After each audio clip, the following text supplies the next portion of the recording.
Elizabeth. We're having some technical difficulties between the connection and me and Elizabeth.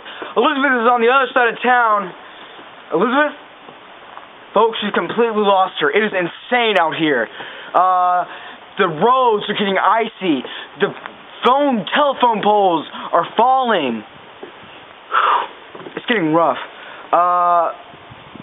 We're about 3 hours into it, and they said that we could possibly have 3 inches per hour. 3 inches per hour. Folks, I don't know about you, but you do the math. That's intense. Intensified snow precipitation. So, I've lost my report. This is rather, embarrassing.